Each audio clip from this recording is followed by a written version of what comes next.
All right, we're going to call to order the governing board meeting of the St. Johns River Water Management District. Today is July 14th, 2026. It's a little after 10 a.m. If we could all rise for the Pledge of Allegiance. I pledge allegiance to the flag of the United States of America and to the republic for which it stands, one nation, under God, indivisible, with liberty and justice for all. Thank you. All right, we're going to start with roll call. Cole Oliver. Here. Chris Peterson. Here, sir.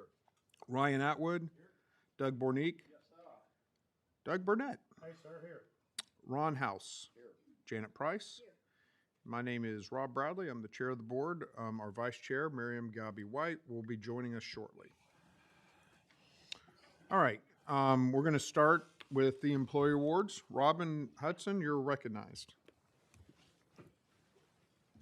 Morning, Robin Hudson, Human Resources Director. Today we would like to recognize and congratulate Boyd Shiver, the July Employee of the Month.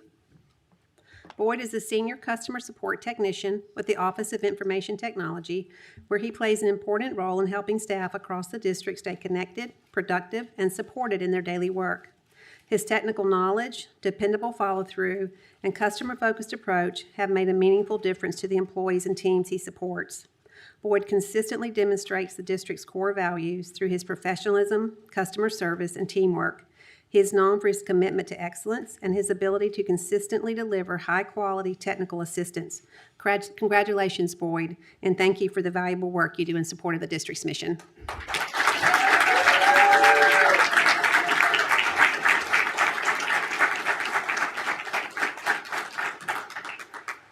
A 5-year service award for Ashley Gibson, Senior Records Information Specialist in the Office of Records and Regulatory Support.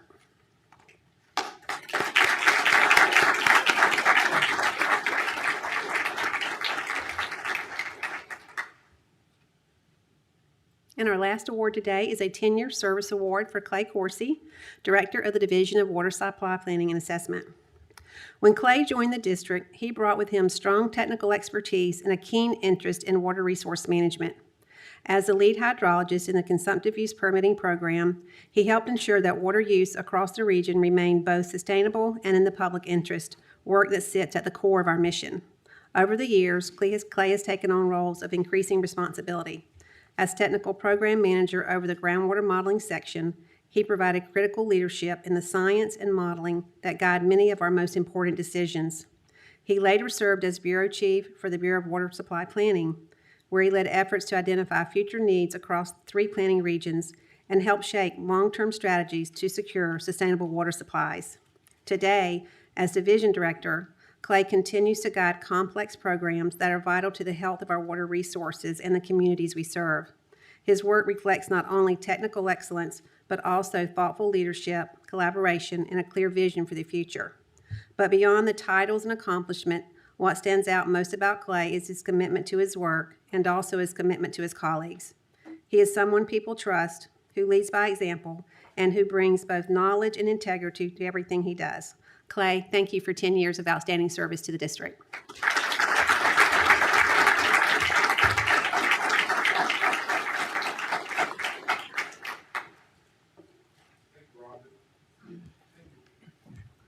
Thank you, Robin, and congratulations to all our award recipients today.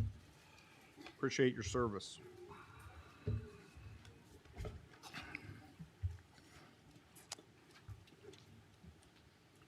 All right, we're going to move to item 2, the hydrologic conditions report, and find out how things are going in the dry year that is 2026 and other matters related to our water supply and water quality. You're recognized.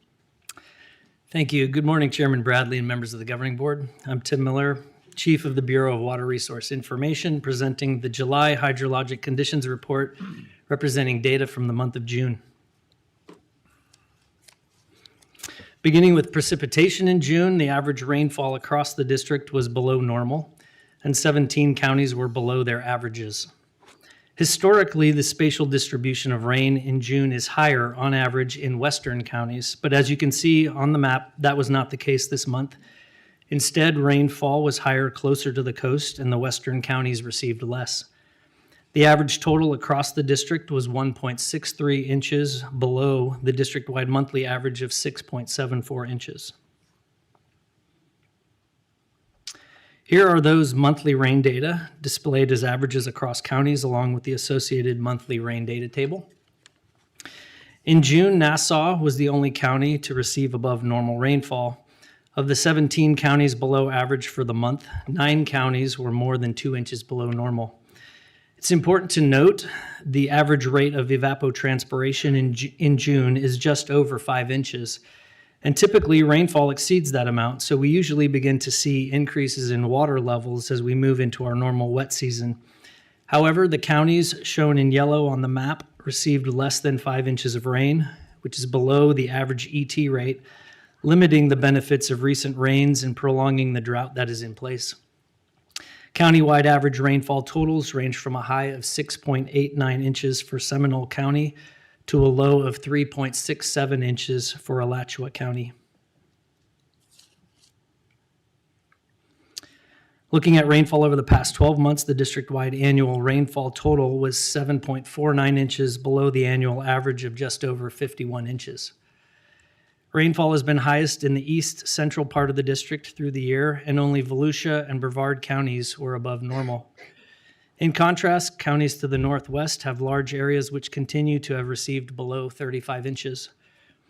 Although some improvement occurred in June regarding deficits, 16 counties were below their 12-month rainfall average, with 8 counties recording deficits of more than 12 inches. Of those, Baker County was more than 20 inches below normal. Countywide annual totals range from the highest value of 54.02 inches for Volusia County to the lowest value of 32.55 inches for Baker County. Updated weekly, this is the most recent U.S. Drought Monitor assessment. Some improvement occurred from last month, but drought persists for most of the state. The majority of counties within the district include areas classified as severe drought, which is in the orange, and classifications ranged from extreme drought, which is the bright red, in the northwest, to abnormally dry or no drought conditions along the coast, especially in our southern counties. Rain in June was primarily helpful for eastern counties, and areas most impacted by drought continue to need rain and a consistent wet pattern to reduce the long-term rainfall deficits. The National Weather Service short-term forecast indicates slight chances for above normal rainfall, but also predicts above normal temperatures. Looking further out, the NOAA seasonal precipitation outlook through September indicates normal rainfall is likely, and the drought is expected to have some improvement, but to persist.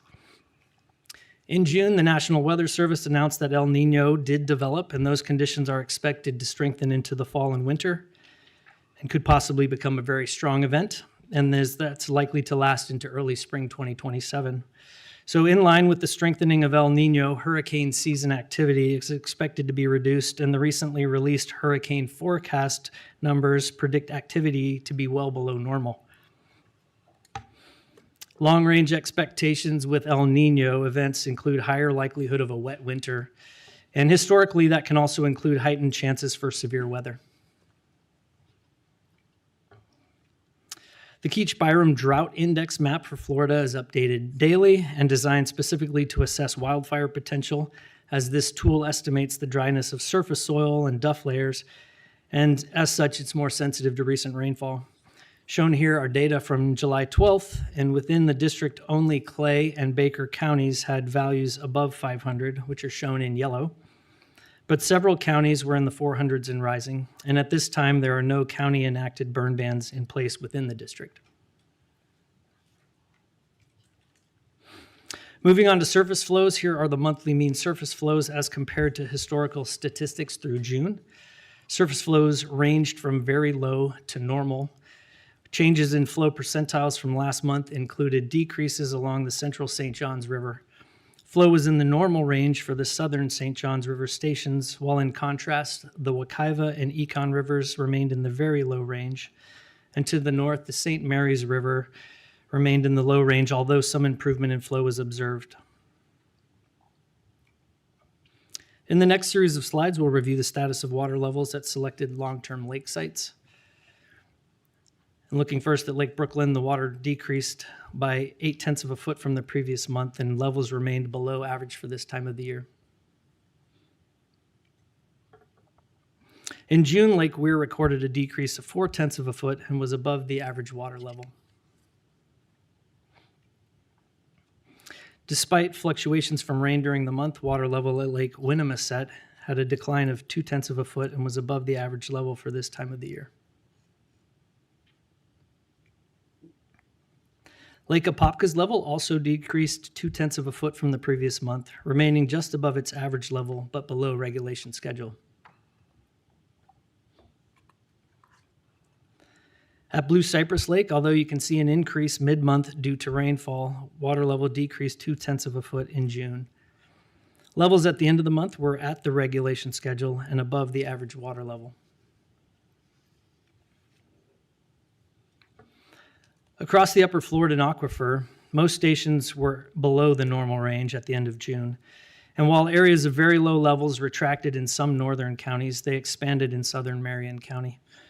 In contrast, 6 sites in central Volusia and Brevard counties recorded increases of 10 or more percentile points, with improvements moving aquifer levels in the southern region into the normal range. Our water shortage team continues to evaluate data, assessing drought conditions, monitoring rainfall and aquifer levels. The focus includes monitoring areas most impacted for changes or improvements, providing guidance for conservation and associated messaging, and also monitoring areas of the district that have been less impacted by drought. At the end of the presentation, I'll provide further information related to the water shortage order. Looking now at the district-wide index value for aquifer conditions, we see the upper Floridan aquifer well index value at the end of June was 21, placing it in the low range. And while aquifer water levels remained stable on average in June, groundwater levels typically increase at this time of the year. So when levels don't have an increase to match the seasonal expectation, the result is a lower percentile. And with an index value in the low range and rainfall below average, dry conditions for much of the district continue to emphasize the importance of water conservation. In the next series of slides, I'll review changes in flow at selected spring sites with long-term monitoring. And at Silver Springs, the monthly mean for flow decreased 52 cubic feet per second from the previous monthly mean. And now below 400 CFS, flow is at the bottom of the low range for this time of year, reflective of low rain recorded in this spring shed in the last several months. At Blue Spring, although data from the USGS were intermittent at the site in June, a slight decrease was recorded for the monthly mean, and flow at the end of the month was at the bottom of the normal range. At Rock Springs, flow had a slight increase from the previous monthly mean and continues to be in the normal range. A slight decrease in flow was observed in the monthly mean at Wekiwa Springs. Flow continues to be in the normal range for this time of the year. In June, the well plugging program abandoned 22 wells. Through these efforts, the estimated potential flow conserved from these abandonments was 1.5 million gallons per day. And since November 2020, the program has conserved an estimated potential flow of over 109 million gallons of water per day.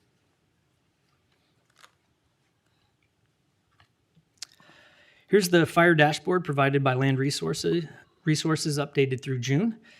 Recent rains have helped reduce the wildfire threat, and all county burn bans within the district had been lifted. Staff were able to capitalize on conditions, conducting 3 prescribed burns totaling nearly 7,500 acres. The largest prescribed fire was over 7,000 acres of marsh in the Three Forks Conservation Area located in Brevard County. Along with rainfall, thunderstorms also brought lightning, which caused 2 wildfires on district property. District staff responded to both fires located on Seminole Ranch and Buck Lake conservation areas in Volusia County, which totaled over 300 acres. The total area burned this fiscal year is just over 11,500 acres. And looking ahead, Land Resources staff continue to target burn units with habitat types that will benefit from applied fire during low water conditions, or have a seasonal needs which require fire application at this time of year. Other units of interest continue to be those adjacent to areas that have recently burned, allowing fire application with less concern about containment issues. The next 2 slides provide an update on 2 of the key indicators related to the Phase 3 extreme drought water shortage order approved by the board in May for select counties. Current conditions still indicate the need to remain in Phase 3. Here we have 12-month county rainfall averages. On the left are data shown at the last board meeting, and on the right are data updated through July 12th. Improvements to the annual rainfall totals for the district were primarily in the east, central, and southern portions of the district. And although thunderstorm activity has increased and we're getting more rain than in the spring, we continue to be below the average in the west and northwest and in need of prolonged above-average rainfall. 12-month totals in the northwest remain similar or slightly lower than last month, and several counties remain below 35 inches.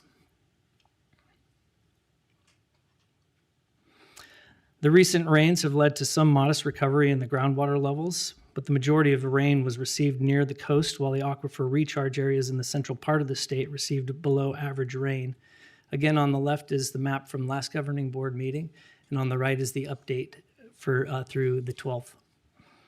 If you remember from last month, we shared a slide that showed we needed over 30 inches of rainfall over the next 3 months to have significant improvement to drought conditions. Our driest counties received below average rain this month, and the path to recovery in groundwater levels will be by consistent rainfall exceeding the average over several months, or perhaps a tropical event. Overall, the recommendation is to hold where we are with the Phase 3 water shortage order. This concludes my report, and I'm happy to answer any questions you may have. When it says like less than 10% percentile ratings, percentile, could you articulate what the percentage of what, or what is that? So that's over the period. Representing. Okay, yeah, excuse me. That's over our period of record for the water levels. So if it's in the 10th percentile, that's in the lowest 10th percentile recorded through that time period. Over what period of time? Well, it depends on the wells that are there, but these are typically what we use for these wells that represent on this map are a long period record, 50 plus years kind of data. So it's over a long period of time. And take into account that this doesn't account for seasonality. This is just through the entire year. Mm-hmm. But at this point in the year, we would expect those levels to be higher than they are. And we expect them to be increasing as we start to get these rains, but we're lagging behind. That was the only question I had. Does anybody have any questions? All right, we'll continue at the level that we're at right now in terms of drought. Okay, All right, thank you, sir. thank you.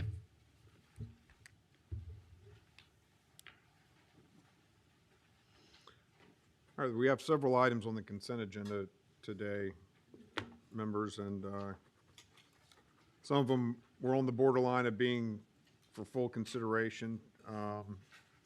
Obviously, everything we consider is important. But if there's any that anyone wishes to pull for discussion, nothing jumped out at me as. Second. All right, we have a motion and a second to approve items 8 through 17, no items being pulled for discussion. Is there any discussion of that motion? Are there any public comments for the consent agenda? No, there are not. All right. All those in favor say aye. Aye. Any opposed? The motion passes unanimously. All right, next is a proclamation declaring July 2026 as Lakes Appreciation Month. Eric Marzolf, sorry, Eric. I always want to call you. You're a very valuable member of our team, so I apologize for messing up your last name again. Eric, good to see you. You're welcome. You're recognized. Thank you, and you're not the first and won't be the last. So good morning, Mr. Chair, members of the board. Eric Marzoff, Director of the Division of Water Resources, here to present a proclamation declaring July as Lakes Appreciation Month. The North American Lake Management Society designates each July as Lakes Appreciation Month in recognition of the importance that lakes bring to us all. This importance reflects not only the value from open space, recreation, and also important ecological values, services such as water treatment, aquifer recharge, and flood attenuation.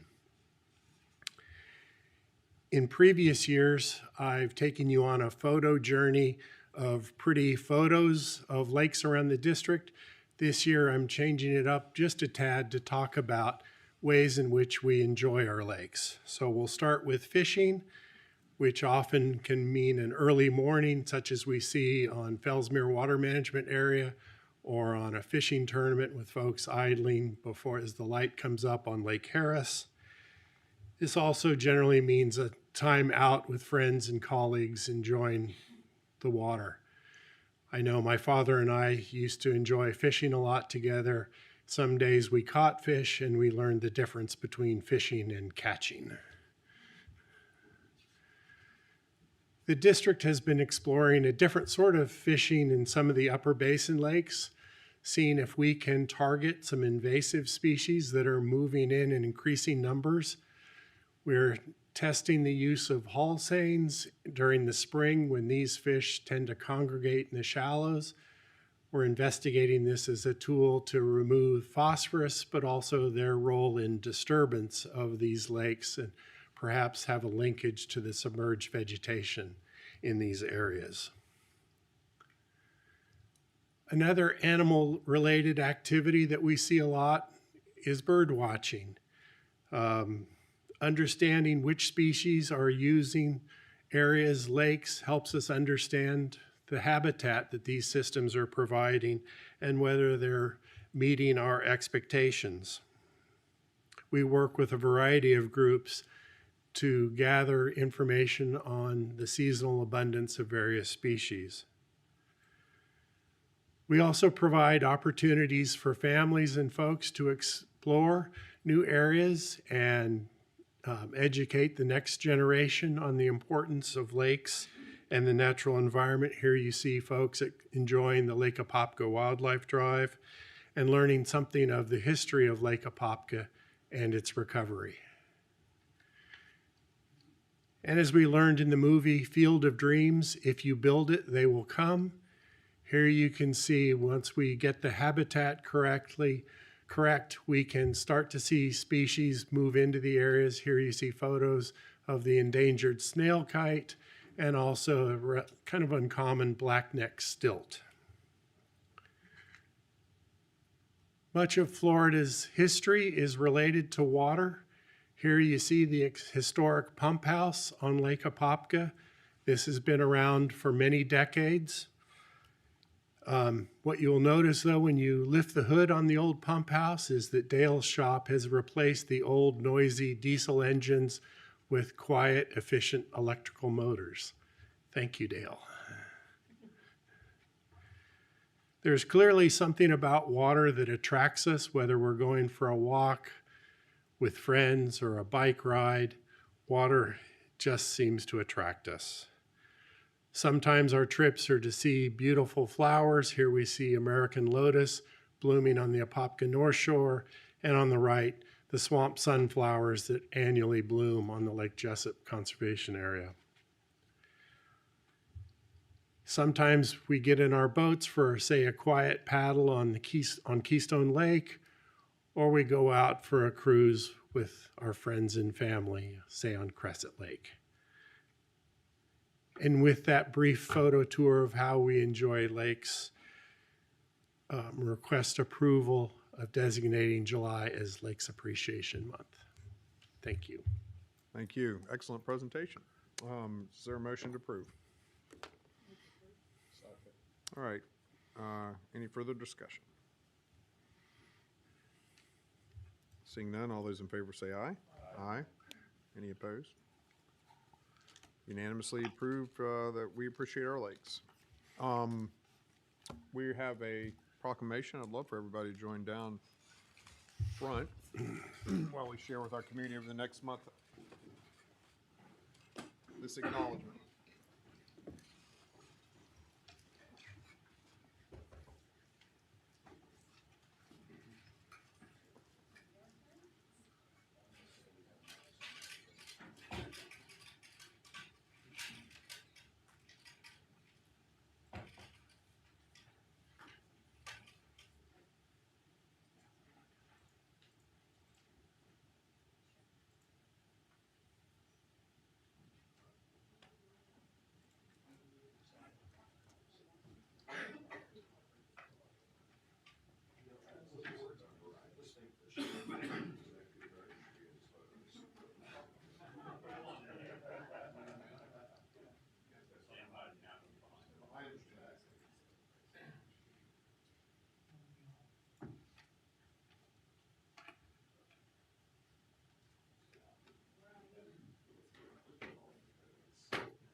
Well, I don't know if you realize, Mr. House, that thing's suitable for framing, so if you want to put it in your living room, we can frame it and I'll deliver it to have it delivered. I appreciate that. Yeah, no problem. It's signed and everything, and. My wife will definitely love me for that one. Oh, okay, okay, thank you.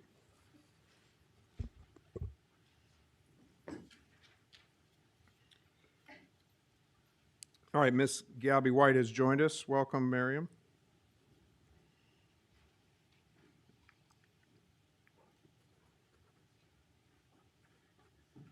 Is she on?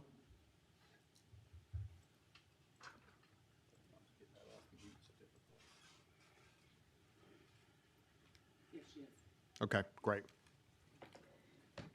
She is joined us. I see the electronic indication of such. Welcome.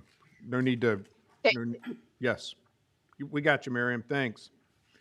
Thank you, sir. Absolutely. Item 5, we have a significant consumptive use permit for the St. John's Utility Department.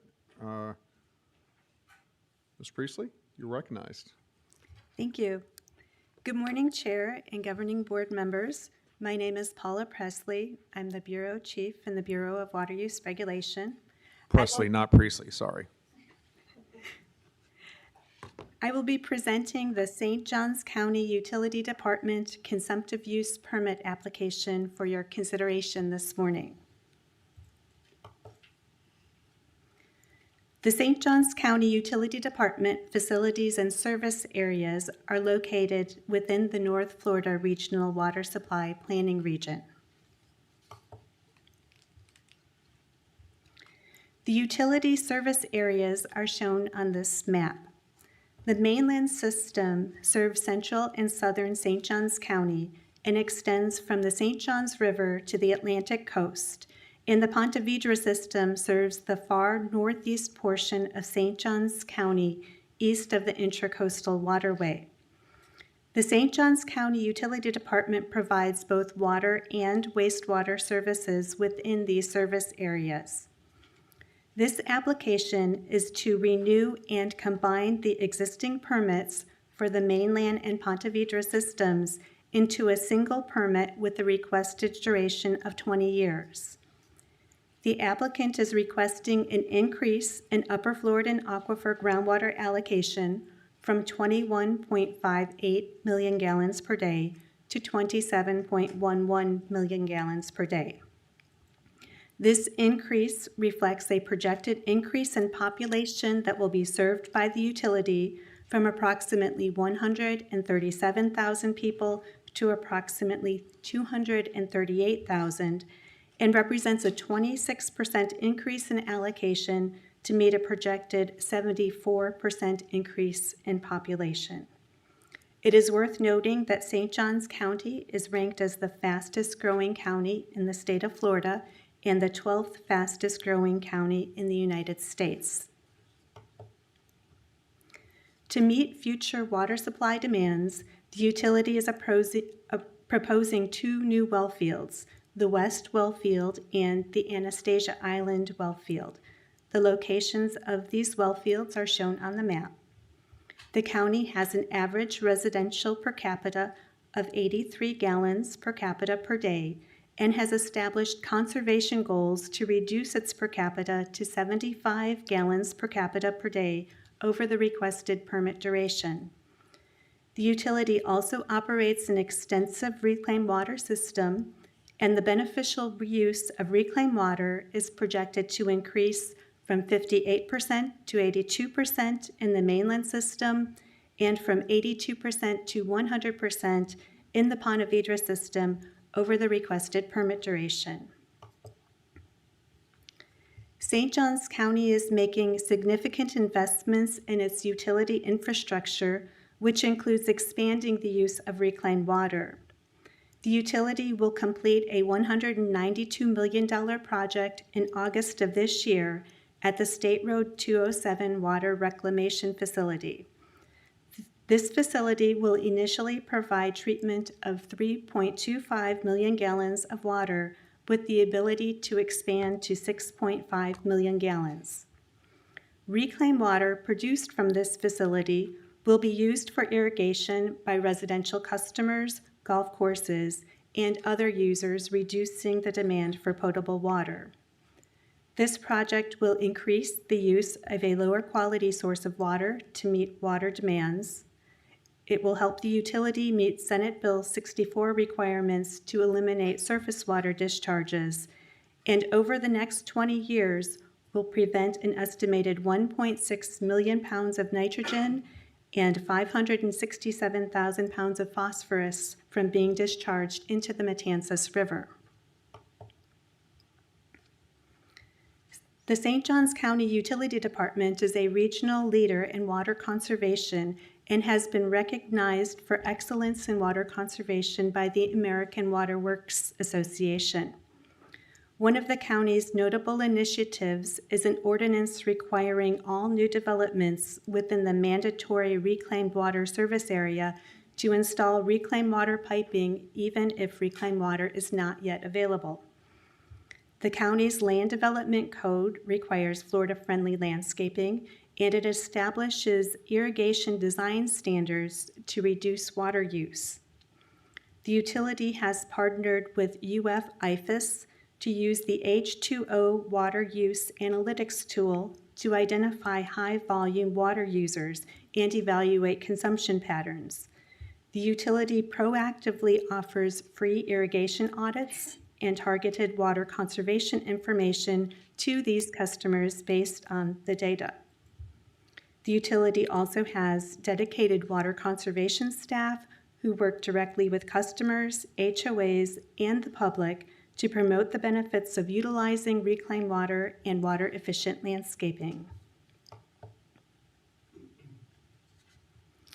St. Johns County is a financial participant in the Black Creek Water Resources Development Project and has entered into a contractual agreement with the district to purchase lift associated with the Black Creek project to offset its share of impacts on the Lake Brooklyn and Geneva MFLs.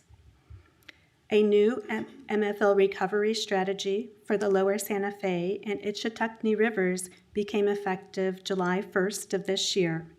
This strategy was a collaborative effort among DEP, the Suwannee River Water Management District, and the St. Johns River Water Management District.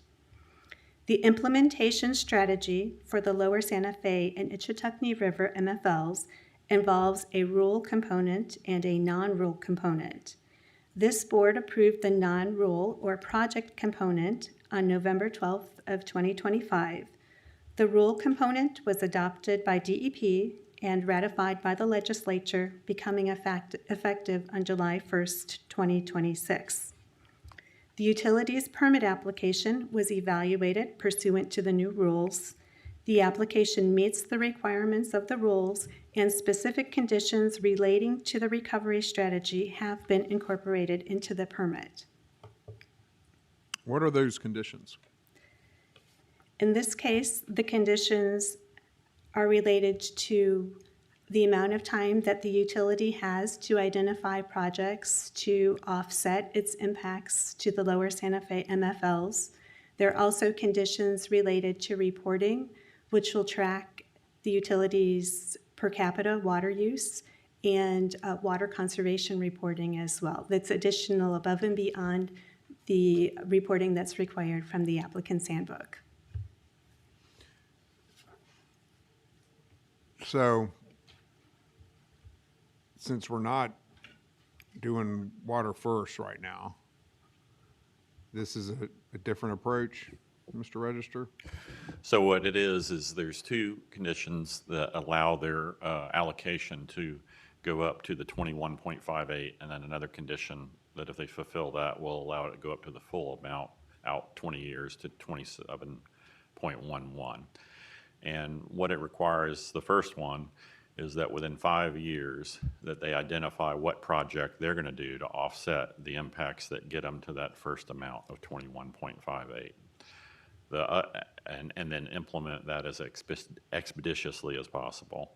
The next one is that in order to get to the other, they have to identify the project that will offset their remaining impacts through it, and they can do that through participation in a regional project in the area. So we continue to work with this utility and other utilities in the area on utilizing the same source water for a local project that will fully offset the impacts from the public supply within the St. Johns district, utilizing that beneficially within the St. Johns district. So we will continue to work with them, and they've been a great partner along with the other utilities and working toward finding solutions. And so that would be the plan, and that's the requirement of the condition, is that in order for them to get from the 15 million gallons a day, which is their 2025 demand, to the 21.58, they have to identify that project and then implement it. And then to get even further, they have to show that they're involved in a regional project that will offset fully the amount that their allocation would go to over the 20-year period. And what does that showing look like? I'm sorry. What does the showing look like? I mean, it's one thing to put words on paper. Saying, Right. I'm gonna So do that. we would have to have a conceptual project that is implementable, that will demonstrate through modeling and other that it will do that offset. And so What about funding for it? that funding would have to be identified to make sure that it's going to be able to be implemented. And what happens if, are there strict timelines? So it's 5 years for them to identify it and 20 years for them to implement it. So the recovery strategies for these recognize that when a project's in recovery, it may take time and things may get a little worse before they get better and get recovered. So the statutes give them 20 years to have that recovery occur. And so that would be the absolute deadline, but it does require them to do it as expeditiously as possible. So, we'll be working with them through probably some type of localized recharge project that all the utilities could participate in that can basically offset the impacts from users within our district on those MFLs. What happens, what's the review look like? In other words, let's say we decide we're not satisfied. If we're not satisfied or we don't feel that that is going to accomplish the requirements of that, then basically their allocation doesn't go up. It remains at the 15 million gallons a day. So they have to affirmatively demonstrate that that's a feasible project that can be implemented prior to their allocation going up. Otherwise, they're restricted to just their 2025 demonstrated demand of 15 million gallons a day. Words like feasibility make me nervous. I mean, we've dealt with Swanee River Water Management District on this Water First deal, and that's been a disaster. And they don't even appear like they want to cooperate or do anything to solve their problem, which is their prerogative. But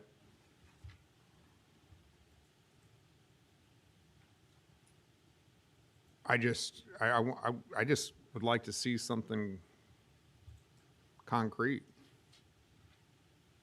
Well, we're continuing to work on that with the setbacks that Because I happen. thought we were heading down a road of having something concrete, and then Swanee decided that they weren't going to go down that road. We were trying to help them, by the way. Somehow we got blamed of being a bad guy, but we were trying to help them. And, and kind of kill two birds with one stone with all the obligations that some of our utilities have to do. But, at some point in time, someone needs to make a decision. We kind of have handled our stuff for the most part with the Black Creek, and we went out and did our job. And, I know we have some obligations with Swanee, but, at some point the pressure points have to, something's off with these pressure points. I want to hear from St. John's in terms of is there some sort of time? I mean, if we delayed this a month, is that going to screw up something they're about to do? So I think one of the things that they mentioned some of the infrastructure improvements that they are working toward, and I'll speak for them. We do have Neil Shinkra here with St. Johns County Utilities that can address it. But my understanding is they're looking to go out for bonding to build some of the infrastructure and projects that are necessary to. Do they have a closing on bonding or something? That I'm not aware of, but I think they were trying to get that done by the end of the year. And so, End of the year? yeah, so by having this All right. permit done now gives them the time. Does anybody have any objection to putting this off till next month? That's what I was asking. Neil Shrinker is here with St. Johns County Utility, if you want him to address.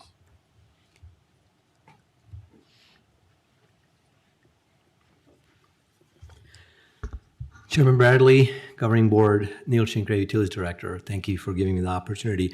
Absolutely, we are certainly in a time crunch. A few months is not going to kill it. I was expecting to get this today. We have a bond issue, a $300 million bond issue coming up. The issue is going to be on January 2027, but the process starts September. So we are going to, yes, sir. That answers the question. It does. Thank you. Thank you. Yeah, I would like to take a month to take a beat on this. if anybody has any objection. No, sir, but while we're looking at this, I think that they should put a small stipulation in the permit that in 25 years from now, Henry Dean has to review everything and make sure it's okay. Yes, yeah. Well, I think that would be appropriate because there's no one better to do that than Henry Dean. It's a contract for life, you know? You have to live that long, Henry. Hey, and by the way, Henry Dean obviously is a great former executive director of this district. Oh, he and is. as well That's as what he is. and his involvement in this gives everyone great comfort, quite does. frankly. Truth. Let me be clear about that. That's not what we're talking about here. We're talking about things that are much larger than one particular utility's situation. And I don't know about y'all, but I am so fed up right now with what I saw go down with that Water First situation. I mean, we have a situation where we've allowed what appears to be some reasonable but some very unreasonable things that were said about certain things to drive public policy, which is a ridiculous way to do public policy, and particularly with this sort of stuff. And I keep waiting for the cavalry to come to explain where those people are wrong or those people are right, you know, and address those things. Cavalry's never coming. Meanwhile, Swanee's is gonna have to not be able to issue, as I understand it, Swanee, I mean, unless they plan on breaking the law, are gonna have to start denying permits because of all this stuff.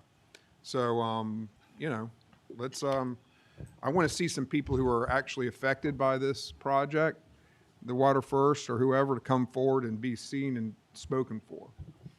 And you know, we in good faith have come forward to try to help. So, but at some point, pressure points have to be brought in this, and anyway, that's where I am. Do you need a motion, Mr. Chair, or you just want to do it? I have one thing. From a time frame issue, I believe we only have it through today or tomorrow in order to act on it. So we would need to get a waiver of timeframes from the applicant in order to move it until next month and us not act on it this I month. suspect we'll get one. So, well, I'd like to check with Neil if that's something that we can. Well, I go ahead mean, and we get don't have before- to act today, and if they, I we, believe I guess they could start over if they want. inaction with it would represent a default approval of the application, and so that's why Okay, well, let's do a motion then to do, I got a question. we can just ask. If somebody would like to waive the time frame Right. We can, right now before we, otherwise I'm going to ask for a motion to deny. okay. You want to go up the microphone? How's that for pressure? I love it. That is pressure. Chairman Bradley, governing board, I would probably take the waiver for a month rather than a possible denial. I think our bond is very stipulated. It has a lot of infrastructure improvements, and one of them is the water plant. And bondholders don't like seeing denials. So I'd rather have the waiver. We are a committed utility. We have been for years, including Black Creek, Water First. Unfortunately, we are where we are. But we have provided 100% support to your staff, to your board, being collaborative in the region, and really this ask was responsible and sustainable is how we feel. And we've done our part. It does take a regional approach to solving this current issue, but I can tell you that St. Johns County has done its part. We are very excited to be a part of that collaborative effort, and we will be in the future. In the commitments that we have done, they are not on paper, they have been actual. I fully understand and respect the board's consideration. Ideally, I would like to go home today with a permit, but I fully respect what the board's thinking. Thank you. So we would need a waiver of their Chapter 120 timeframes through August 12th of 2026 in order for us not to have to take action on it. Is that I forthcoming? will accept that. Okay, Sir. thank you. let me just say that this is not a reflection of what St. John's Utility Department has presented. You've been nothing but good faith partners. You're well represented, both yourself and the folks who work with us. I have not talked to Mike Register or anybody on staff about what I just said. This is not a blind side that has been planned at all. Understand that. No one's misrepresented anything to anybody. This is just me talking. All right. But as you acknowledge, you're part of a bigger picture that involves the entire North Florida region and water. And at some point in time, we have to have a serious discussion with the partners here, just like we did with Black Creek. It was sort of a fish or cut bait 3 or 4 times. We have to have a serious discussion with all of our utility partners and wake up.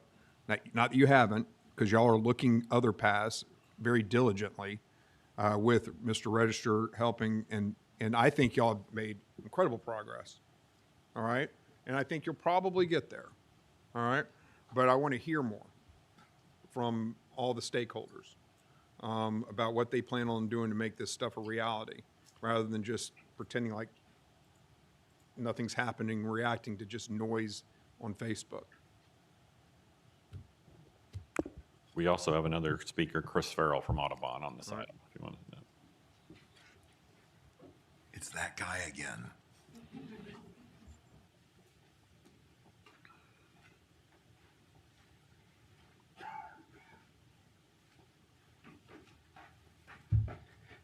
Good morning, Chris Farrell, Audubon, Florida. I appreciate it. I think it's a good idea to take a month and look at this more. One thing that was different about this cup from some of the previous ones was kind of the lack of specificity. It's like, what are the plans? The GRU permit that came in, they have a lot of concrete ideas that they're moving forward with. A couple things I'll say, I've said some of these ideas before. Reducing demand is super important, and one of the key things that all local governments can do is reduce outdoor aesthetic use irrigation demand. I was driving through Orange Parks and neighborhoods I lived in when I was younger, and noticed, some of these older neighborhoods, we all had bahia grass, and I mean, either you got to get the kids to go out there and mow it frequently, or you got to live with a few seed heads, but we had lawns that did not take high intensity irrigation. And so we're choosing to implement this as a standard throughout Florida. And unfortunately, the consequence is, low flows in our springs, and we've got, MFL concerns at water bodies throughout the state. So I think we can do more on that. I like that St. John's had ideas about Florida-friendly landscaping. The one thing I'd say is there's a careful mix that has to be done between doing reuse pipes and making everybody put in infrastructure for reuse for irrigation. That's high intensity, not Florida-friendly landscapes that you're building when you're putting in purple pipes. But if you do Florida-friendly landscaping, then you don't need that infrastructure, you don't need that cost, and you can actually recharge aquifers and put the reuse water to a more beneficial use than redistributing it through irrigation. I know there's going to have to be a balance, and we have neighborhoods that are already planned, but looking to the future, we should really shift away from those high intensity irrigation neighborhood designs. And one thing I'll throw out as we think about these plans, the benefits from a project like Black Creek, the more that becomes the solution that everybody wants to buy into and kind of take credits from. There is that area needs a lot of help. It would be good if we could come up with other solutions to keep groundwater levels higher throughout the region and let more of the benefits from that project actually benefit the ecology of the area, rather than take a drawdown coming from new growth to use up some of those benefits there. It's just another point of view. So I'm interested in looking at more information on this next month. Thank you. Yes, sir. Through the chair, sir, I agree with you on conservation. I agree with you on everything we can do to save water. but there ain't no way I'm gonna go from St. Augustine grass to Bahia. That doesn't happen in Florida. I'll support you on everything else. You will not see that happen. No Bahia from the general. I like it. It's tough. You got a point. All right. So without objection, we're going to set aside consideration of this matter for a future board agenda. All right? I appreciate your leadership on doing this. Yes, sir. Thank you.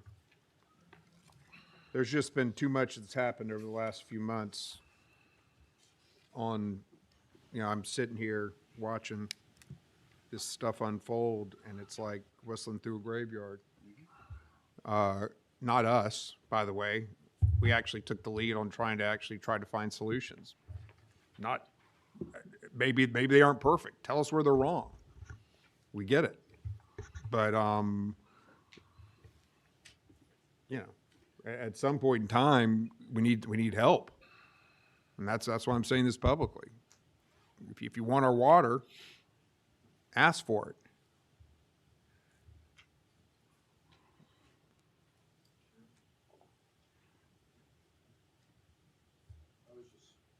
Part of the conversation is just so I can feel as a board member, because we're not allowed to pick the phone up and call each other because of sunshine law.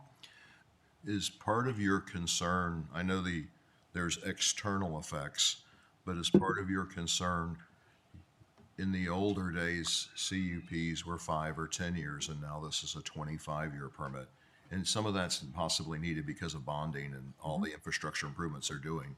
So we're making a longer commitment. So you could do a quick commitment now, but that doesn't really probably solve the utilities problem. Thank you. As is typical, my colleague, Mr. House, has honed in on something that is very insightful. And yes, that's exactly where I'm coming from. These 5-10 years, that's one thing. And 25 is a different animal. I think that I get the payoff for the utility and the rate, more importantly, the customers, the people of the state of Florida, by having better certainty in the financial futures that produce better borrowing rates, all the things that come with that. And we should be a partner in achieving those types of economic savings for ratepayers, right?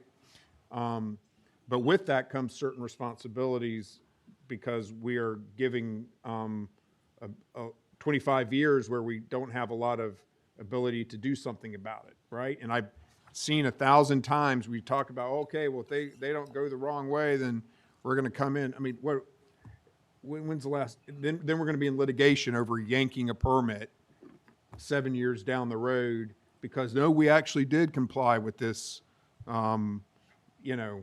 whatever thing. That's why I need something a little more understanding what the plan is. And this isn't necessarily a question for St. John's.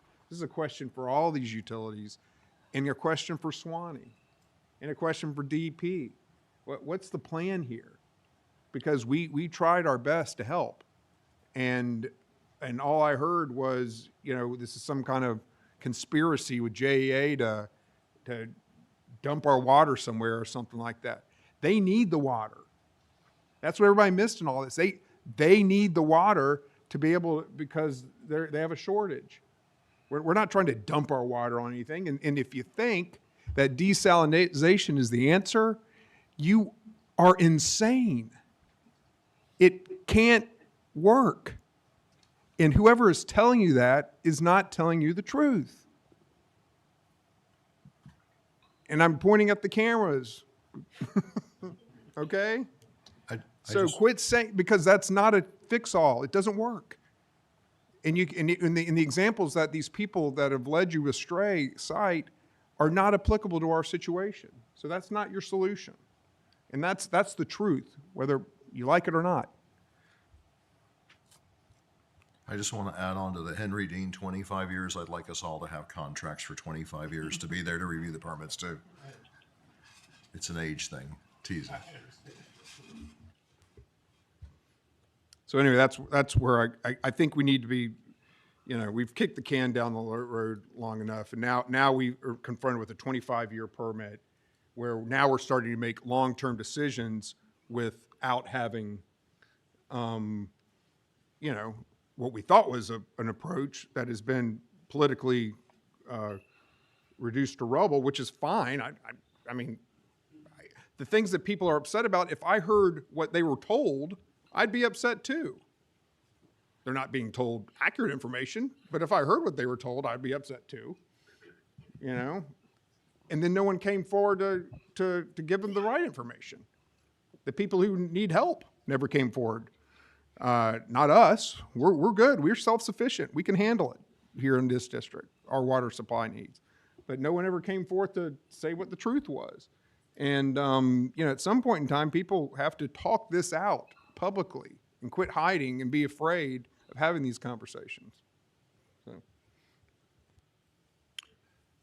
Mr. Chair, just to, because we'll be working on this obviously for next month. You know, one of the potentials that we have, because you want more definitive information about the projects and whether or not that's going to be doable between now and August, you know, is a challenge. But we could modify the conditions that are on the permit to have them be required to have board approval of the project prior to their allocation increasing for both of those conditions, so that Yeah, in other words, they have to bring that what'll plan. happen is the people who loan them the money are gonna be like, well, we can't decide, yeah, we can't, that takes something out of our control and all that kind of stuff. And I get all that. I'm for those sort of creative solutions. I would love to hear what the utilities position is on that. Having dealt with people who loan money in large amounts at various times, that can be problematic. I get it. And I want to be helpful, you know? Because basically, they would have to demonstrate to us that they have met the obligation of that Right. condition, and our approval of that, even at a staff level, is an agency action anyway that would allow people, if they disagreed with it, to do it. So we could put that in a condition so that they did have to come back, so that y'all would have an opportunity to see it, make sure that there's enough meat on the bones for those plans that you'll feel comfortable Right. moving forward. And that would I'm be looking for great. more meat on the bone. And I feel bad for the poor St. John's utility, because they were acting in good faith. And they're like, why is it our responsibility to come up with a plan for, you know, the larger group? But y'all the ones who need something. And so, and y'all the ones who are asking for something. And so it's unfortunately, sadly, because of how life works, falling on you to sort of call your friends and say, what are we going to do here? Chairman Bradley, Governing Board, I can attest to the last meeting as a collaborative Northeast Regional Utility Group. I can't speak individually from them, and I don't have the entire data to myself, but we have been collaborative. Yeah. And we are collaborative. We have been collaborative on this project, and we will be collaborative on the projects yet to come. I'm being honest, I don't know the month is going to progress on a regional approach and a solution. As I mentioned earlier, the county has always been a collaborative partner of the district. We can come up with individual solutions, and the board can review those applications, but I don't think that is a solution for the region. The individual utilities providing projects is not the solution. We can communicate that with our board, our community, whether it's DSAL, or we will be pushed to those standards if you are looking for individual solutions. I can't speak for the entire 2 districts, but I just want to mention to the board that as much as we are committed to this solution, and to answer your question, yes, nobody is going to bond you money to build water plants if you tell them that, hey, I have an interim permit and I quite don't know what will happen after 5 years. I may not be able to spend this money because it may not be consistent with what they're going to want to, what that board looks like in 6 years. I agree with you. I think that's problematic. I accept that. And if you're looking for anything else, Chairman, you're looking at doubling rates, and Yeah. and it has to be a regional solution. I think wanted to applaud your staff to provide that impetus for that, and it has happened until recently. It has not been with the collaborative group. It's been other things not to mention right now, and I hear you loud. But I'll be honest, I don't know what progress we can make. We can come up with solutions that are individual to our utility. They're not the right solutions. I can tell you right now, a regional solution is the best solution for solving problems. It's absolutely the best solution, and I understand the constraints that you as an individual utility are under. I also understand that everybody who has a stakeholder in this will watch this meeting at some point in time if they aren't right now, and I think you'll be getting a few phone calls over the next few days, which is great, and that's what I'm trying to start. Thank you, sir.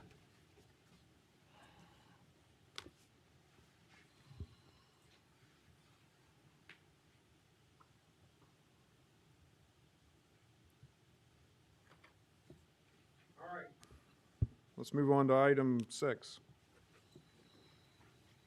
Dean, you're recognized. Thank you. No, go ahead, Dean. We'll take it.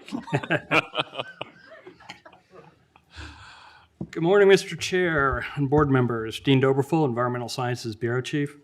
Today I'm presenting Agenda Item 6, the Lake Jessup Sediment Phosphorus Inactivation Project. This project will be in Lake Jessup in the middle of St. Johns River Strategic Planning Basin and falls within our district water quality mission. Lake Jessup is a shallow lake in Seminole County with a large watershed that extends into the highly developed portion of Metro Orlando. It's one of the 3 large lakes along the middle of St. Johns and has a floodplain that accommodates the large seasonal changes in water elevation. The district has been a key partner in restoration efforts on the lake, including supporting the development of DEP's total maximum daily loads and basin management action plans starting in 2006. The Basin Management Action Plan developed to meet TMDLs required external nitrogen and phosphorus load reductions from local governments in the watershed. According to the most recent update from DEP, these entities have met those required reductions. The lake, however, continues to have high chlorophyll A concentrations and persistent algal blooms. A key driver of these blooms is recycling of nutrients, particularly phosphorus, from lake sediments. Because Lake Jessup historically received very high nutrient inputs, including secondary wastewater effluent to several of its tributaries, it's accumulated a significant layer of phosphorus-rich sediments. The sediments were modeled by DEP to be responsible for 35% of the annual phosphorus load to the lake, which would make it the largest single source of phosphorus.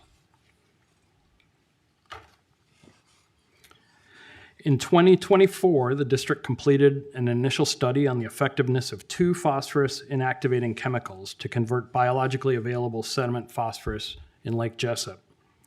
The 2 chemicals had similar cost effectiveness, but lanthanum modified bentonite, abbreviated here as LMB, was considered a better option because of its stability in low oxygen conditions, which is typical of the organic sediments in Lake Jessup. Lanthanum binds very strongly with phosphorus and reduces availability for algal growth.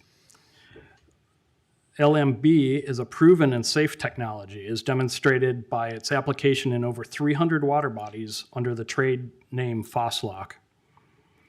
The 2024 study provided an estimated cost of $42 million to treat Lake Jessup.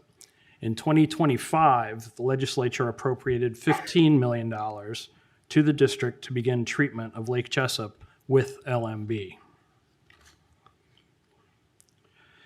The LMB sediment treatment product is applied by boat, and you can see some examples of applications in these photos. We will work with the contractor to determine the best treatment options, which may include multiple applications over multiple years. The DEP funding agreement accommodates multiple year treatments. The district issued a request for proposals in April and received 2 complete submittals. Utrafix, a division of the CPRO Corporation, was the top-ranked respondent. Utrafix representatives are present today if the board has any questions. The staff recommendation is listed on this slide, and I'm happy to address any questions the board might have.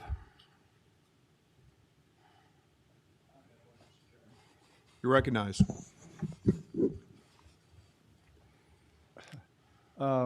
This could be Lake Okeechobee. That's where I cut my teeth out of grad school. Just changed the name to Lake O. But going upstream of all of where your phosphorus is coming from, are you comfortable with what's being done upstream has been reduced to a point to where the loadings will not continue or will be diminished to a point to where this application will last so long we'll be back where we started? I always like to go upstream with a big investment and make sure we stop that first, and then you work on the big water body. Right, and They I did agree that with you. Lake Okeechobee. We Yep. went upstream to Kissimmee, we went Fish Eating Creek. We worked on every loading we could think of. We moved the cows out of the northern water bodies around Lake O.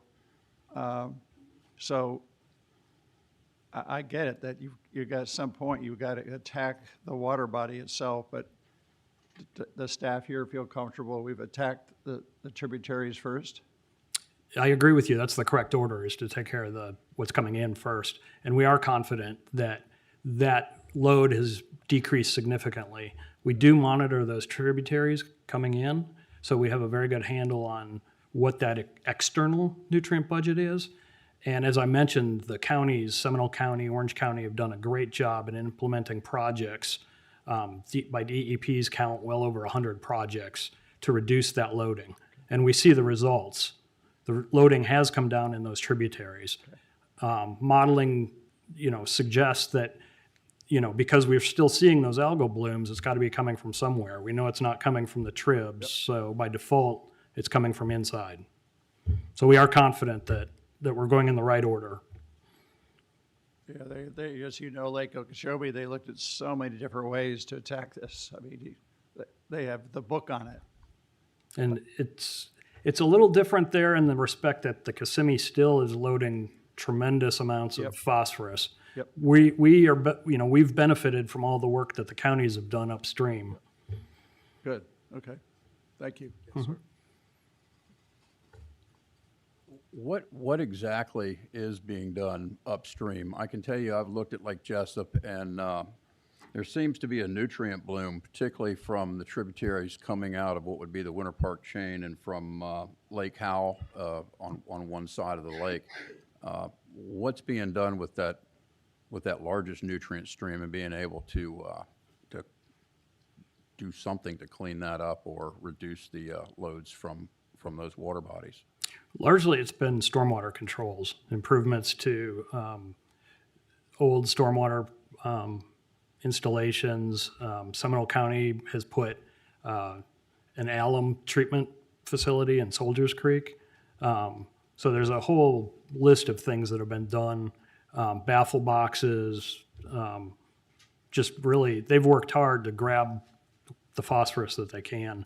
How do those baffle boxes work when you're having runoff from lawns and things into drain directly to lakes and things like that? They're just removing tree debris. Are they really removing some of the excess fertilizer nutrients that are washing off? Indirectly, in the sense that they are capturing yard waste and tree, leaves and stuff like that. That material does contain nutrients. So if it gets into the water bodies and degrades, it's releasing nutrients. So this is intercepting, hopefully all of it, but usually a portion of it, and then removed where it can't leach anymore. All right. Thank you. Any other questions? All right, is there a motion to approve? Oh, you got a question? Yeah, Yeah, go ahead, Ryan. I was watching the application on the lake, and I'm assuming that this stuff just binds to the phosphorus and then settles at the bottom, Correct. and then just stays at the bottom. Is that right? Correct. So the active ingredient is lanthanum, which has a very, very strong affinity for phosphorus. In fact, it'll grab onto phosphorus before anything else. And it forms a mineral called rhabdophane, which is highly resistant to low oxygen and other conditions that might cause that phosphorus to unbind. And then you're right, it settles to the bottom and eventually works its way into the sediments. So that phosphorus that gets bound is essentially bound forever and unavailable for algal production in the water column. Okay, thank you. Yes, sir. Lake Jessup moving forward to any type of long-term nutrient removal as far as maybe some sort of muck dredging or anything that once it's been bound to, even though you may say it's there bound forever, to remove that from the sediment? It's interesting that you asked that. The legislature in this last session provided us about $5 million to develop restoration plans for both Lake Jessup and Lake Apopka. They put a pretty stringent timeline on that of March 1st of next year. So we have been actively working up a scope of work, and we'll be soliciting consultants to help us prepare that report and look at those restoration plans. Is that a realistic timeline? It will be challenging. I'll accept that answer. Excellent. Any other questions? All right, is there a motion to approve? We have a motion and a second to approve the requested action on 6. Is there any further discussion? Seeing none, all those in favor say aye. Aye. Any opposed? Motion passes unanimously. All right, we're going to move to item 7, public comments.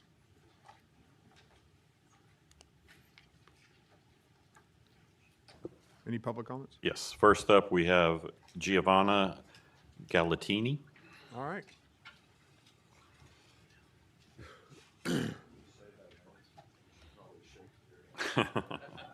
I'm not confident in my pronunciation. Good morning, excellent pronunciation.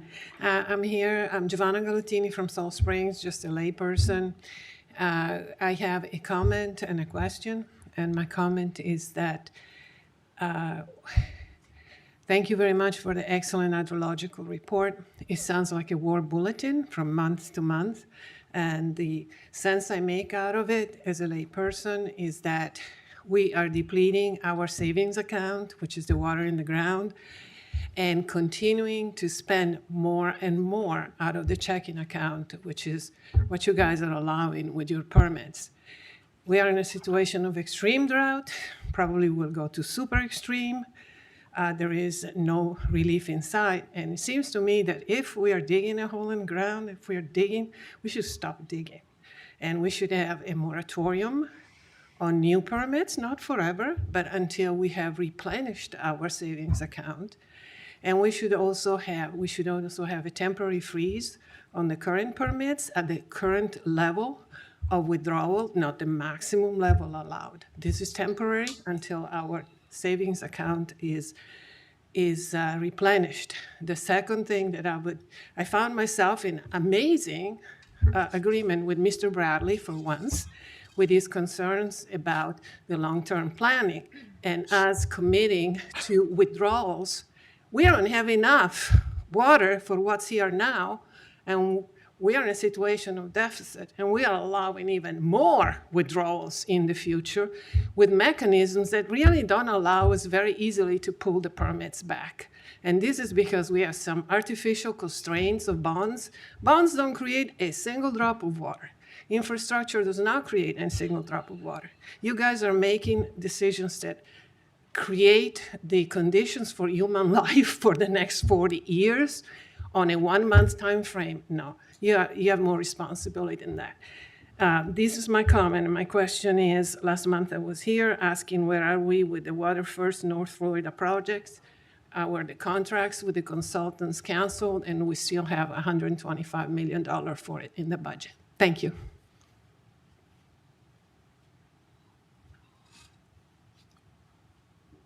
Any other public comments?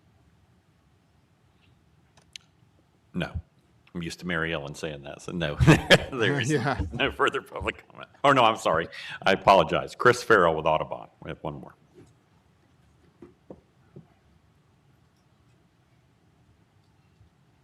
We moved to one per day or something, maybe. There we go. Chris, you need to be more strategic in your sitting. Yeah, I know. Yeah, I'm kidding. Chris Farrell, Audubon, Florida. Just a couple things, and General Burnett's not here to hear me. 3 minutes, you can only say so much. I was not advocating for a return to Bahia grass. I just want that to be clear. We have a lot of newer, better alternatives that people. Yeah. The point was we've made some decisions. You struck a nerve with the general. Yeah, I know. I mean, with So, that tip, had to he does put not that- like that type of grass. He does not like that. Put that on the record that I'm not advocating. I know. The point was we've made some decisions, and sometimes it's not even the people, it's more larger development. We're making decisions about what we want as the aesthetics for our community, and what people weren't realizing is kind of the trade-off they were making about, now we have to talk about, are we going to pay tons of money for desal? Are we going to look at these products? What are we doing? And it's like, if you ask people, what if we go to maybe different landscaping around your house and then we have tons more water and you don't have to pay all this money? They'd probably buy into that. And there's a lot of developers, and we have established communities throughout the state where you don't need Bahia grass. You can do a lot of other Florida-friendly, Florida-native alternatives that look attractive. I think they look more attractive, but whatever. We could argue about that. But the good thing to know is what we're deciding for our aesthetics versus our need for water, which is so vital for our economy and for growth in people and wildlife. So that was one thing. The other is, I have to say, it's been a busy summer. I also work with shorebirds. I was not aware of things with Water First really taking such a downturn. And I have heard, a few comments about people being concerned about that it's like, treated sewage or whatever. But, all of our water recycles through the environment. All of our groundwater came from somewhere else and had pollutants in it. So the question is, are you treating it properly?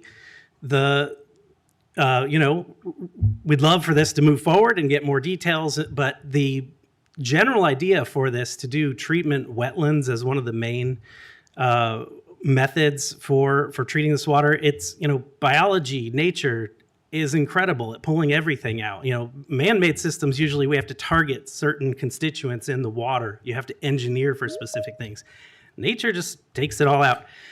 Treatment wetlands have been around for decades. They're proven technology. They're incredibly high public use. Wakota-Hatchie wetlands, Sweetwater wetlands up here, Green Cay, all these places have a lot of public use, tons and tons of wildlife. They're a great public resource, as well as the water quality treatments they do. So we're very interested in adding to reuse in a way that's going to do groundwater recharge. So we're very interested in seeing the ideas behind the Water First project move forward, and would be willing to talk to anybody who has concerns about this, so we can share our experiences with them over time. Thank you.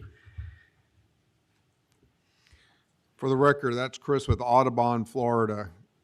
I say that to all the people who are concerned about that project. They just said it's what needs to happen. It's not happening, for the record, right now.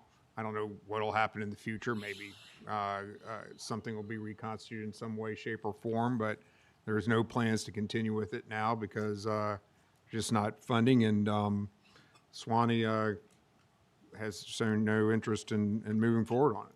And, hence my comments today about, making sure that we have proper accommodations made for the future if we're going to be issuing 25-year permits, considering that that's not in the hopper right now, talking about that. And that's not, don't parse my words or anything like that. We're not moving forward with Water First, all right? We're not moving forward with Water First. That doesn't mean that 5 years from now or 3 years from now or whatever, that some technology doesn't come along that people who were concerned about it, it makes people less concerned about it. I think that technology is going in the right direction. We'll see how it goes, and here we are.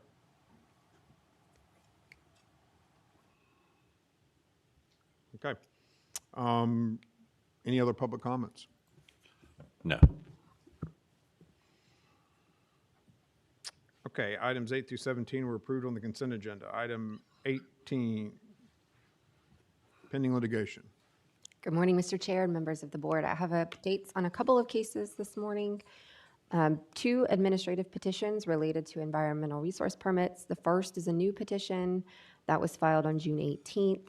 It's Friends of Natural Areas Incorporated, the Sweetwater Coalition of Volusia County Incorporated, Derek LaMontagne and Kristen Rubin versus the University of Florida and the district. This is related to an application for a permit authorizing a stormwater management system in Alachua County. It has been dismissed with leave to amend, and that deadline to refile is July 23rd. The second update is a pending case. It's Edward and Anna Cece versus the Cedar Island Homeowners Association Incorporated and the district. This is related to an application to modify a permit authorizing a stormwater management system in Flagler County. That final hearing is set for 3 days at the end of July, the 29th through the 31st, here at district headquarters. And then the last updates I have are 2 almost notices of protest regarding district solicitations. They were both resolved, both filed and resolved last month with no formal protests being filed in either case. This concludes my report. Any questions? All right, item 20, Executive Director report and calendar. I think we're at governing board comment. Oh, any governing board comments? I've said my more than enough. Anyone else? Mr. Chair. Yes.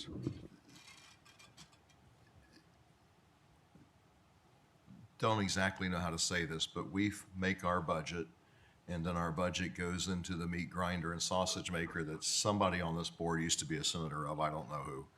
But, and what happens sometimes, we get saddled with doing items because someone says we need to buy an island, and then all of a sudden that comes back to us, and we're actually acting as a steward of buying that island. And so it seems like in just a little while ago we had the $5 million for Lake Jessup and Lake Apopka. So it seems like we should get a list of all of those items because they're not really what we approved in the budget. They're stuff that sort of got made in the sausage making process of government.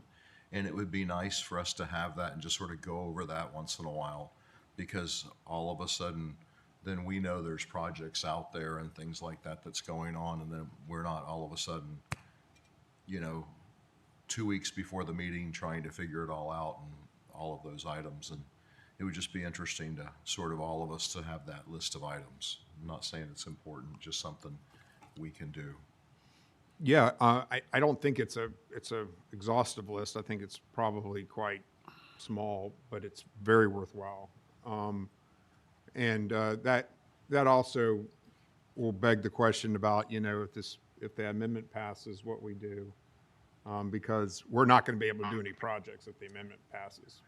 I mean, it's going to be just the district is going to do its regulatory obligations and nothing else. So whether it be ag cost share or, any projects where we have to pay for it, regional or otherwise, we're out of that business if that amendment passes, which, that's the voter's choice. And what I've asked the staff to do is look to give us some ideas as a board about, sort of our basic regulatory statutory functions that, we're actually performing when we do the projects, by the way. but at some point in time, you can be proactive or you can be reactive, right? We will go into full-on reactive mode at that moment. How much does it cost to be full-on reactive? If a permit request comes in, we do that. But as far as planning, other than our statutory requirements to make sure that the water supply is sufficient and that when we do our permits, we have that planning data available to make sure that the water supply is adequate to meet whatever it is, then those would be the sort of things that we would be doing. The public has, and the legislature and the DEP and everybody has expected us to use our treasure to do these statutorily obligated regional planning, which are more efficient in terms of dealing with the water supply issues than if you did a bunch of 50 different little things here and there. And we've been, in Black Creek being a for instance, or whatever it may be. But those are very expensive. Absolutely. And you know, and they're going to have to be paid for one way or the other. It's just that we just wouldn't have the money to pay for them anymore. So it's not like this is not what I'm describing that we would not be doing if that amendment passes. These aren't things that are sort of wish list stuff. You know, this isn't fluff. This is stuff that's going to have to be done for our state to survive and its water supply to survive. It's just a matter of, do you take it out of this bucket or do you take it out of the state general fund bucket, or you take it out of some, you know, utility payer's hide by tripling the rates as he suggested this morning. These are things that are going to have to be done, and we will be involved, whether the amendment passes or not, in sort of organizing the players and the things that the statutes require us to do. We just wouldn't have the money to pay for a portion of that or all of that anymore, because that money would be gone, which, again, we're not here to tell people what to do or whatever. That's just the reality of things. But that sort of big picture planning, that list that you're describing that the legislature asked us, you know, to buy this island or to spend do $5 million spend on the $5 million to clean up, you know, this or that. That list is going to be a lot longer if the amendment passes, because that's the only way that stuff is going to get done. It's going to have to come from that bucket. Right. And I don't know if they have that money or not. I have an idea with my background, but it makes it very difficult. So one thing I know is that this district is not wasting money. We're running lean, we're running tight. All metrics would suggest so. And any money that we spend that we wouldn't be spending if the amendment passed is money that's going to be spent by a government somewhere. It's just a matter of whether, you know, because that's stuff that has to be done. These are all have-to things. Everything we do in this building is a have-to. Right. Just like law enforcement. It's Yes. Right. So we're going to be spending a considerable amount of time on the budget between now and the time that we do this. That's going to be a part of it. But go ahead. But the ones that I was talking about were approved. Yes. And just now when I dig there's going to be more stuff coming, but right. Because, you know, Mike's already working on budgets for next year. Right. And then he's going to submit that budget on what he believes is the right thing. Then it's going to get submitted to the legislature, and the legislature is going to do what they do with it. And at some point, the hog gets slaughtered and the sausage comes out. And we include in our budgets that we approve the money that comes from the legislature, whether it be money that was for Black Creek or for what are some of the recent projects that Taylor Creek, we Taylor got Creek, $25 million we had for 25. that. Remember, we had that large amount that we ended up not being able to come to an agreement on. But that one year we had a budget amount that was a lot because we got like $400 million, which did not come to fruition because the parties could not come to a meeting of the minds. But that made our budget look like something that it wasn't. But it is a budget that we approved. Right. You know, that was a pass through, as you described. And that's what you're asking about, pass-throughs. Yes, sir. Because I do think they illuminate that bottom line number of what we need to be doing in terms of revenues and expenditures we're not just acting as a conduit. Yes, sir. Which is what you're getting at. Thank you. It's a little bit of a change of subject. Yes. On the consent agenda this month, we had cattle leases. And we had quite a bit of people participate in that. And there was some real Price is Right action on that, if you guys paid attention. $7.50, $7.51, and that person won it. And I thought that was interesting. It brought me back to my childhood watching Price is Right with my grandmother. Well, if you go to Ocala and they do the horses, and It was similar to that. Any other comments? You recognize, Mr. Registrar. All right. Well, and one, I wanted to bring dates to everybody's attention. August 11th is our next board meeting, but I wanted to go ahead and get the dates out there early. September 4th, a Friday, and September 18th, a Friday, are our two budget hearing dates, to where we tried to schedule them where we're not conflicting with various counties and school boards. And then our normal board meeting is on September 8th. And then in lieu of any other me talking, I think we're going to play a video that we've come out with on the Indian River Lagoon and some of the progress that we've made there. So it's a little, I think, 8-minute or so video that they're going to hopefully play for us here.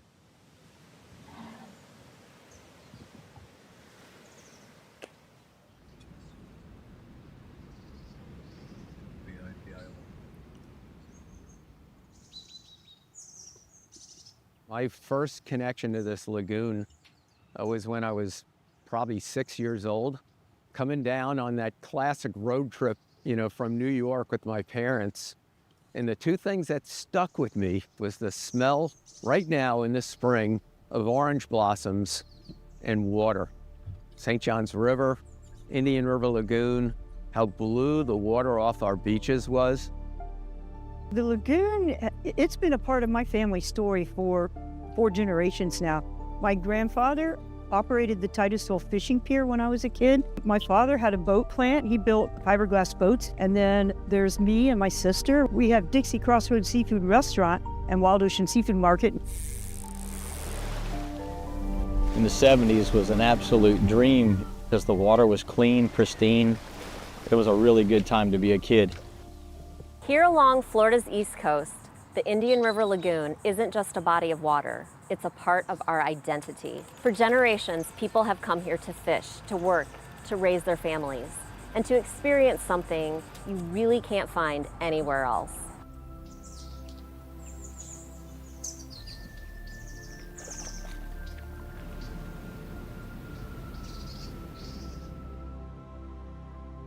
My grandfather would call 2 or 3 people on the phone when the shrimp started running. Usually it was like really early in the morning, like around 3 or 4 o'clock in the morning. Half the town would be out on the pier. You know, a lot of them would still be in pajamas and bathrobes because the shrimp, sometimes they only ran for a few minutes and they didn't want to take the time to get dressed. The Indian River means the world to me. I've made my living on the Indian River. It's where I cut my eye teeth fishing. It's been a place where I've gone to, you know, relax, fish, get food, and make a living. So my whole life is kind of surrounded by the Indian River Lagoon. They remember clear water, thriving seagrass, schools of fish moving across the flats. And over time, many began noticing those things disappearing. There were fish houses all along the waterfront at Oak Hill. Now there's none. When you rode down US 1, there were all these little mom and pop little restaurants. Gradually, all of that business left. In 2010 to 2011, we lost a lot of trout. We lost all of our snook. We lost most of our tarpon. We had the worst freeze we ever had, which killed 90% of our life we had in the river at the time. There was nothing to filter out the algae that absolutely bloomed. The story of how we got here is complex. It involves decades of growth, changes in how water moves across the landscape, and how excess nutrients make their way into the lagoon.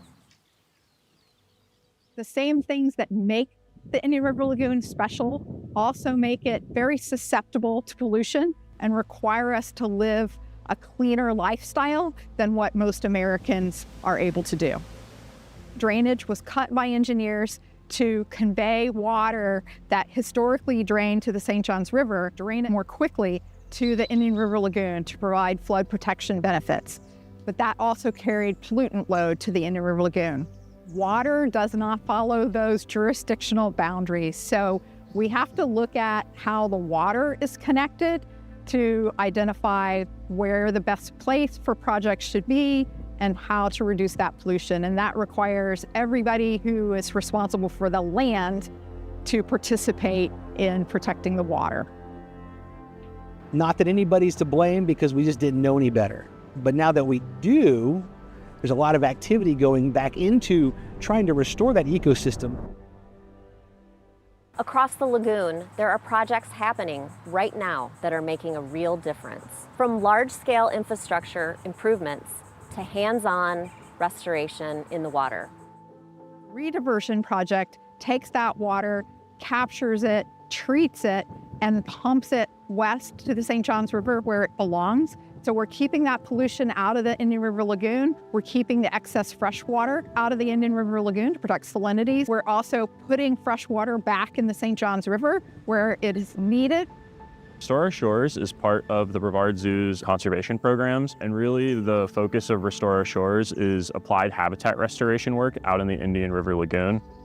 Our largest program by far is our subtidal oyster restoration work. We also do work with a few other resources that we've started working with a little bit more recently in, say, like the past 5 to 6 years. The biggest one that we're really working with right now outside of oysters, I would say, is seagrass. We're not trying to plant our way out of, the declines that have happened, but we're definitely trying to learn as much as we can and support those large efforts.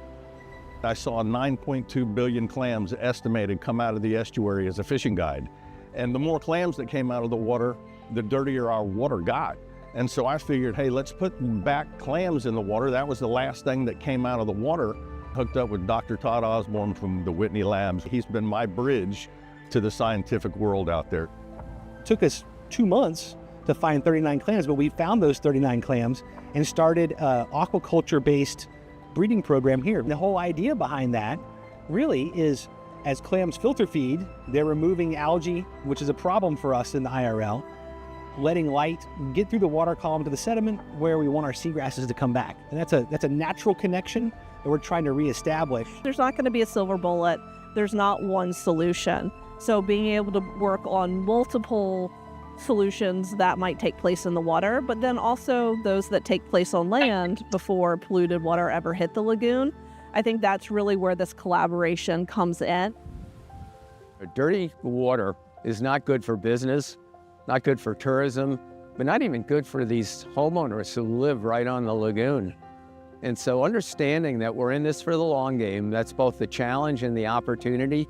And if I'm an engineer wanting to come down here and be part of this vision for space, it's exciting and scary, then I want to live in a really good place. I want it safe. I want it healthy for my family, for my kids. And so this is all about workforce, quality of life, and clean water is absolutely essential to that. Science, partnership, and community all working together towards the same goal. When you drive across the causeways and you look out across the water, it's blue. 10 years ago, it was Technicolor, brown, red, green, muddy, just horrible. We can also see in the last several years the recovery of seagrass beginning. A year ago, we saw return of seagrasses to Mosquito Lagoon and parts of Banana River. Wow, we haven't seen grasses there for 10 plus years. Everybody needs to understand with ecosystems is they don't operate linearly. So you do this and this happens. You do this, you do this, you do this. You keep adding work and then all of a sudden you hit a threshold and things jump up and you see a response. That step up with the grass coming back in Mosquito and Banana was just really infused a lot of people with energy, say, okay, it's working. We have a black drum fishery during the winter months that is incredible. It's better than when I was a kid. It literally is better than when I was a kid. I have never seen so many people who go out of their way to get involved. It is very inspiring to see how passionate people are about the lagoon. The cool thing is that water connects everything. It connects us to each other and us to the world around us. There's a lot more that people can do in their everyday lives, thinking about where their water goes. Anything you put on your yard east of I-95, including the Barrier Islands, ends up in the river. We don't have any tidal flow. It's one of the most unique estuaries in the world. If you take care of your little piece and the next person takes care of their little piece, it's a win-win for everybody. From small changes at home to supporting restoration efforts, every action matters. The future of the Indian River Lagoon depends on the choices we make today. And while the challenges are real, so is the progress and the opportunity to protect this place for the next generation. Because in the end, This isn't just a place we visit, it's something we're all connected to.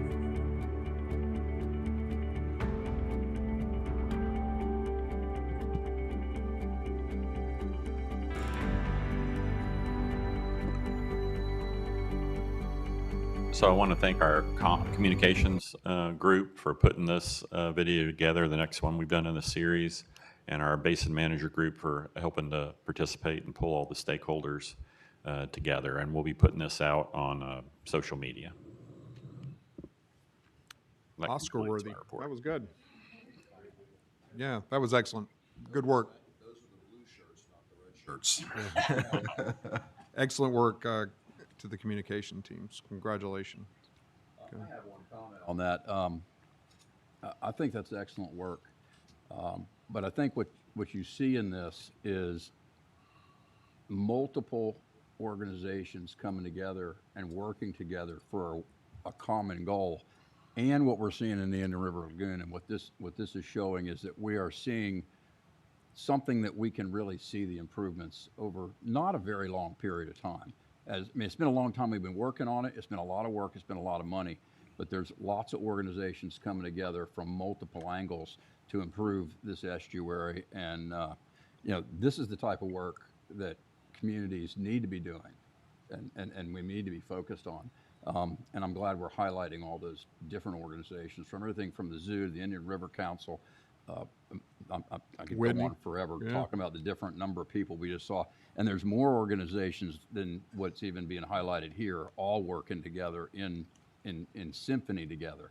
And I applaud the video, but it really highlights the work of many, many hands. I thought Doug was going to get up and cheer for that lady who started talking about getting the water out of the river into the St. John's. Yeah, I mean, she was speaking Doug's language. Yep, Mr. Chairman. Just a quick comment. This is a kind of an angle towards our PR. I was sitting around with some large landowners this last weekend, some older regional landowners here, and they said to me, Doug, how come we're still having a drought?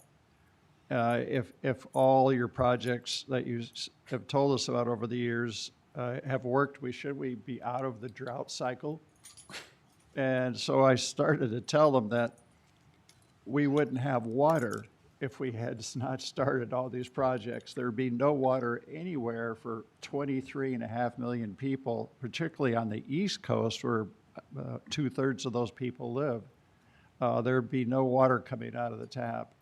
And that's hard to, I've been involved with water management since 1974, and it's hard to get someone's attention to explain the multiple projects, hundreds and hundreds of projects that we've done all through the years, and how we have cobbled that together to make a system almost whole again.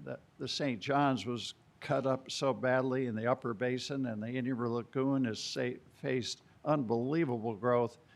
But despite that, we've been able to cobble together enough environmental positive steps to keep it viable and healthy, or at least semi-healthy.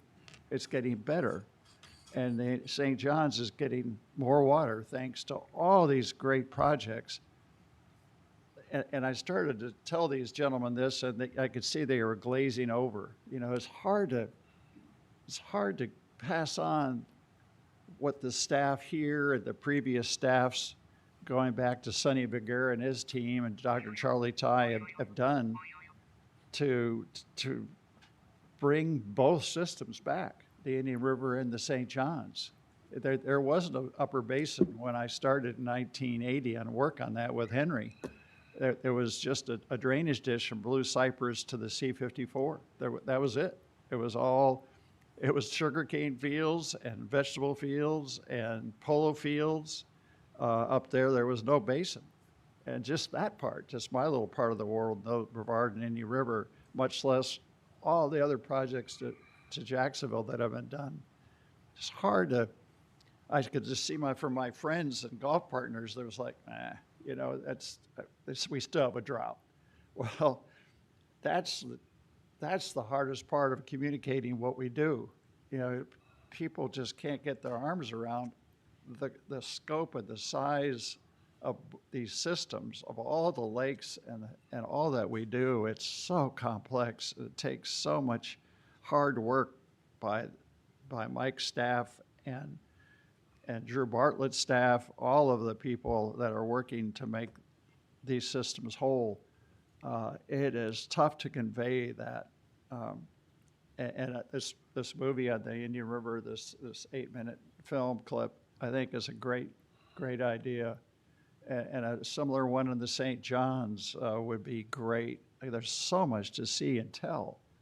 It's just, it's unbelievable we have enough water for 23.5 million people, and that we're bringing the resources back despite all that. It's incredible. And we still have 350,000 moving here every year. You know, we have to supply them with 80 gallons per person per day, plus their businesses. On top of that, it's just been a phenomenal feat to turn the Titanic around. You know, without the work of this district in South Florida, we would be using very expensive and stuff that doesn't work like desal. Right. You know, and so it makes you proud, you know, once you look underneath the hood of this car, that we've come so far to turn both these beautiful rivers, the Indian River and the St. Johns River and the tributaries around, and do the hard work, but we're doing it and it's working, and it's a good feeling. It's really a good feeling to see it work. Thank you. Well said. Anyone else? You know, someone mentioned today, to add to that, you know, I think it's important that people, if they want to get involved, I want them to. I want them to understand. I want them to be engaged. I want them to be passionate. Truly. But someone mentioned today, like the word moratorium, we are not a zoning board. We're not here to determine how many people are coming to Florida, where they're going to live. That's not our job. Our job is to accept these decisions either in the market and or local governments and or state, and then take that data and then make sure there's sufficient water to augment and make sure that water's clean and usable and enjoyable, and drinkable, and fishable, and you know, and flows properly and with enough force to continue that system going. But we accept all those data points and then go about our business. And so that once that fundamental thing is understood about our role, then I think it probably explains why we do a lot of the things that we do. The likes of Hamilton Diston, the dredge and fill and get the water off the land as fast as possible. That's where it all started. Where we were not we were, but where our forefathers were, is get rid of this water, get it to the ocean and get done with it. That's where we had to reverse and just rethink it. You know. And then replumb some of these flood control things, which, you know, because people live there and they're not moving. Yeah. And so we need to make sure that happens in a way that people don't get flooded. Yeah. All right. Any other? Yes. Have some sympathy for, you know, some of the folks who come in, as one of the speakers did, with, I can appreciate the point of view, you know. And I think the piece that gets difficult to communicate and for the average person to understand is that we have the district has a statutory responsibility. When someone applies for a permit, it has to be pushed forward. And unless there is some legal, defensible reason not to issue that, we're obligated to do it. And I think that gets stuck with a lot of people, that we cannot just say, well, look at the problem here. We've just got to by golly, take some action. That goes to a different level of political discourse, and not just local. Can be local, but in most cases, that would have to go all the way to Tallahassee for a bigger discussion. And if we are in that position, we are way, way, way down the rabbit hole in trouble over how we've managed our water. So I appreciate people coming forward and raising these issues, but I don't know that we have the ability, other than to speak to matters of concern, you know, just flip a switch and say, nope, it's got to stop. We can't do that. So I don't know how we communicate that. I mean, you touched on it just a second ago, but I think that that is a problem that the average person who is just doing their, you know, their life, you know, you delegate your governance to your representatives, and then you go on with your life until something just catches your attention, and then it doesn't make sense. So anyway, that's just me kind of preaching to the choir here. I don't know that there's ever going to be an answer to that, other than just our own advocacy about what our role is and what the district's role is. Very well said. And well-intentioned concerns that people are expressing. But again, I think, but it's also incumbent on citizens to get educated about what roles each level of government is, and what lane everyone is in. And to bring that full circle to the end, because we had a pretty contentious discussion. Contentious is probably the wrong word, but maybe it isn't. I'm sure some people would perceive it that way. Spirited with the St. John's utility, and again, I'll emphasize it's not about them in particular. It's about global picture. You know, that actually is in our lane, in the sense that we need to ensure that there's water supply, right? Correct. And to understand that there's water supply sufficient, and it's done in a way that's orderly, 25 years, to Mr. House's point, we need to understand that there's meat on the bone, or at least a vision of what that meat looks like, because there was one, and that's now been derailed for various reasons, and we litigated it enough. But you know, but now the consequences of that is, what is the new one? And we need to get a better picture of that. I agree. Because that is our job. Absolutely. Right. Anyone else? All right. Seeing nothing further, this meeting's adjourned.